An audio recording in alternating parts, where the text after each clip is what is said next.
Okay, so we're back here. So in the previous video, we talked kind of about the recovery within China following the bubonic plague and the end of the Mongols. So now we're going to talk about the recovery in Europe following the bubonic plague, right? So as we said, the plague is very devastating, kills about, 25% of the population or so, maybe even a third of the population within Europe and most countries and places that it affects, Europe notwithstanding.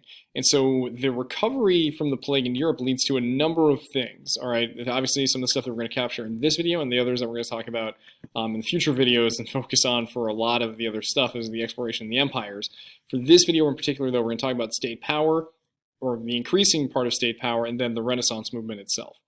So, how the plague leads to the increase in state power, namely because of the losses of people in regards to part of it being with the Crusades starting long before this, but also there's the increase in state power because monarchs are directly taxing their citizens instead of just receiving goods and food as a result of, the feudal system and the manor system where, I provide you land, you provide me food and clothing, and, other products. Now they're just taxing their citizens on top of that to raise money. And they tax things like income, so how much money somebody's actually making, any types of trades or deals that people are doing for exchanges of goods, the land that they own. So again, the wealthy and kind of the more middle class are facing a lot of this stuff. And so they're just trying to raise as much money. And as a result of this, what are they spending the money on? They are spending it on new and large standing armies, private armies particularly. So rather than relying on, feudal lords and knights and things like that, they are raising essentially, mercenary armies that will just serve the king and the queen and the monarchy, which essentially sets up private government.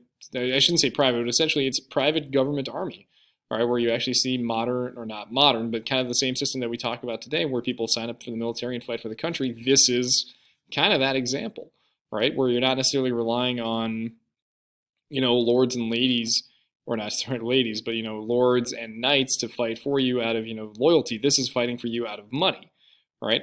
And so part of that also comes in with these brand new armies is the advancement of guns and cannons coming in from China via the Mongol trading along the Silk and Sea roads that allow for them to expand further, but also have more devastating effects because they're able to now use gunpowder as a weapon, which is something they had not been able to utilize before. And that, of course, is results of diffusion. So there you go. And the result, as we've been kind of alluding to here very quickly, is that limitation of the power of lords and nobles because you no longer have to rely on them for your protection or for your goods and services necessarily because you're getting all this stuff out of tax money, which is kind of why taxes are really, really important and where this sets the stage for, as we've kind of been alluding to anyway, taxes are a very big spot of revenue for most countries and societies and peoples throughout history.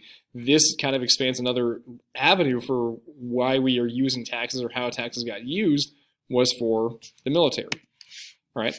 Other things that they do spend on, however, it's not just about the military, all right? They do that on expanding trade, which we'll talk about later, expanding the size of their government to oversee these things, but also things like the arts, which we'll talk about more with the Renaissance here, coming up. So this aids Spain within the Reconquista, where they were taking back Spain from, the Muslims, and then attempts to trade in Asia. Then we'll kind of play this in a little more with exploration, because this is where that money is coming from. Where are we funding these exploratory or explorative voyages and expeditions? It's coming out of tax money from, again, the peoples within the country, right? So one particular place that we haven't mentioned a whole lot at this point, but this is kind of where we're going to start mentioning Moscow and Russia more and more frequently, is the look at the fact that in the late 1400s, the territory or Principality of Muscovy, which is essentially Moscow, the princes of Moscow stopped paying tributes to the Mongol Golden Horde. Remember what we said, the Khanates still exist after the Chinese one and the Yuan dynasty fall apart. But they kind of, again, all dissipate over time. And the Golden Horde, which had been existing predominantly in Central and Western Asia and into parts of Eastern Europe, not necessarily as conquerors, but in tributary states that were just kind of taking money and goods and taxes from parts of Europe, such as Poland, Lithuania, Russia. They declare their independence and begin to stop paying the Mongol horde and begin to add other territories through conflict and through agreements, and begin to go after those independent towns that were part of like that Hanseatic League to increase the wealth from their from the merchants and trade in those areas and limit other regional powers to expand the power of what is essentially Moscow. All right, and this is the start of what we call essentially the modern state of Russia, what was then the Russian Empire. All right, and so to expand that, they also incentivize movement to new territories. So think about areas like Siberia into more areas northward, southward, westward, and eastward throughout this expanding area of Russia. And we'll see a map here in a minute. Through the ideas of moving the Eastern Orthodox religion, right? So they are, again, Orthodox Christians, money by paying people to move there, and then also the use of power by limiting said trade. Many convert, or they are able to convince people to convert to Christianity, similar to what we've seen within the expansion of Islam in previous chapters. Okay, things like tax exemptions, because if you are, an Eastern Orthodox Christian, we won't tax you, or we'll tax you less. We'll give you land if you become Christian. We'll give you money to become Christian. So again, a lot of people obviously switch for the faith piece, but also these other incentives to do it, predominantly focused on Muslims. They force a lot of people inside of Siberia, not necessarily just Mongol people, but other nomadic peoples, to essentially force them into sedentary life, to stop being nomads, stop moving around in circular migration patterns, and to settle down into agricultural societies. And then as a result will rely on Russian markets. So essentially they have to buy Russian goods, trade in Russian money, communicate with Russian bureaucrats and merchants to essentially make them more Russian, Russify them in a sense, and strengthen their hold on those territories. And this happens over time. This is not an overnight thing. This takes several decades, if not hundreds of years, to fully do this as Russia begins to expand. And then the further west Russia goes, or I should say, a little bit more further west, they start to now compete instead of necessarily with the Ottoman Empire is one big rival for them, as well as the Mughals to the south, kind of in the India and Afghanistan area. But for the most part, they're now beginning to sort of compete more with Western Europe, a place that they hadn't necessarily been worried about all that often in terms of economic competition. Now they're more focused on that as Western Europe, as we'll see, begins more and more wealthy. Russia begins to, or will begin to westernize, essentially try to speak, and actually for a time French becomes one of the biggest languages in Russia, spoken among the upper class in terms of the wealthy, the nobles, but also trying to get Western education and bring in more Western-style leadership and things like that, again, to emphasize them becoming more modern or civilized to the rest of Europe, right? So, as a result of all this increased state power, in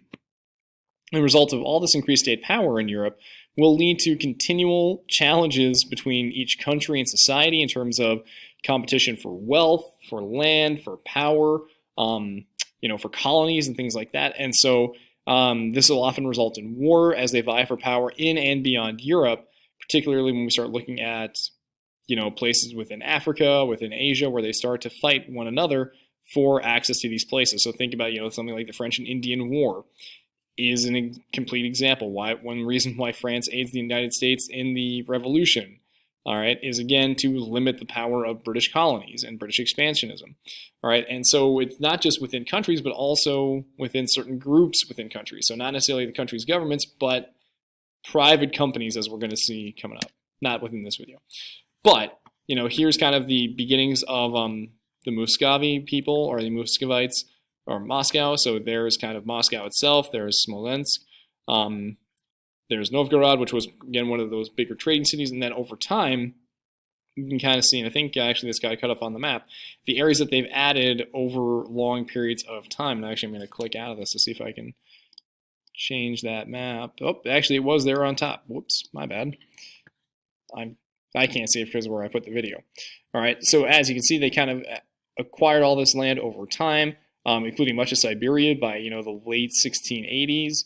And then continually adding small pieces here and there over time, right? So that brings us to the Renaissance, all right? So when we talk about state power, we also talk about the Renaissance, also known in Italian, or maybe Latin, essentially means rebirth. And so this is the rebirth of cultural and intellectual rebirth within Europe, predominantly starting in Italy following the bubonic plague that occurs into the 1500s. And so if you were taking, a more European history course, this is kind of where the class really would begin, following the end of the Middle Ages or the medieval period.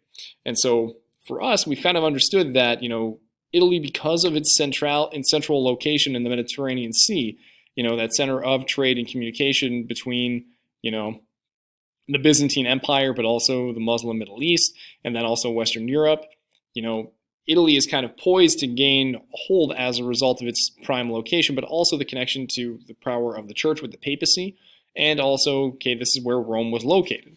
All right. So within the Renaissance, and we're just kind of briefly mention a number of things here. There's a change within thought and art instead of the medieval period. So the artists and scholars focus more on Greek and Roman thoughts and Latin thoughts and behaviors instead of what was focused on in the medieval period. So you can kind of see, here's a piece of medieval artwork. It's more two-dimensional as opposed to three-dimensional with, the statues and, this is, on the Sistine Chapel. Can't remember what exactly that one little piece is called, but, very famous piece by Michelangelo. Maybe it was Da Vinci. I honestly don't remember which one did which on the Sistine Chapel. But anyway, the art is more focused on human forms and emotions instead of, things like heresy and just kind of religious figure, or not just religious figures, but just kind of religious belief. Architecture goes with more of a dome structure instead of the old classical pieces. And then, again, kind of that connection to, state power and state wealth. Scholars and artists are supported by wealthy patrons. So again, the wealthy trade and merchants, but also city governments and the national governments and the church to pay them to do these works of art to expand their power and influence and to make people feel more humble with that. Aided again as a result of trade and expansion. All right. So kind of an example of the emphasis predominantly on Greek and Romans is here the School of Athens by the painter Raphael. All right. So most of the people within this are, people like Aristotle, Socrates, essentially all the big Greek thinkers and knowledge people who, for the most part, throughout much of Western Europe, have kind of been forgotten up until this point. Again, more discovered as a result and more mainstream at this point, as a result of the Crusades and that expansion of the knowledge that was held on to and expanded upon by the Muslims on the ideas of thought, philosophy, medicine, politics, things like that. But there is an acknowledgement of a Muslim in terms of this. I can't remember exactly where he is in the image. I believe, there he is right there. Kind of right there. We can kind of see him with the turban. Acknowledges that Muslims were a big contribution factor to holding on to and expanding European thoughts and influences that the Europeans had forgotten. All right, so kind of here's, the idea of the Parthenon. Here is, Notre Dame, which was made before the medieval period, and then going back to the chapels and the churches following that. All right, but also there's this other thought process. It's not just about creating art, it's also about humanism. All right, so the study of literature, history, philosophy within a religious context. So it's not necessarily, you're breaking away from Christian religion, but to see this and understand that we can connect both Christianity with these classical thoughts, as opposed to them being in opposite ideas. Because while the Greek and Roman world was, before Christianity predominantly, it doesn't mean that the two can't go hand in hand. And so they were trying to look at the expansion of knowledge within the Greek and Roman world by applying the values and ethics from that time period to Christian beliefs, so that one could be a good Christian, but also study philosophy, study medicine, be a wealthy person and a good person, because we can do all of these things. So instead of, focusing on religion in the predominant way that medieval monks had, and that was all that they focused on, you could focus on multiple areas and still be a very good, productive Christian and a part of society. All right, and so they're not disassociating themselves with religion, but they're using religion to support and expand upon the Greek and Roman world, which will have lasting consequences, as we'll see, with the breakup, again, of the Christian churches coming up here in the next 100-odd years or so.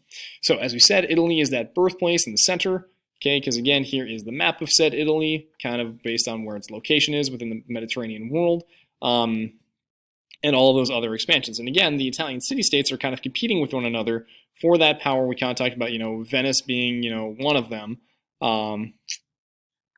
And so where do we get Venice? Right up here. And so, Venice is kind of, again, one of those major territories or city-states that kind of provides for it. All right, so that's where we're going to end here with the rebirth, and kind of one lasting impact of the rebirth is going to be exploration. right, which also comes out of, again, the end of the Mongol period and the bubonic plague, which we'll expand upon in the next video.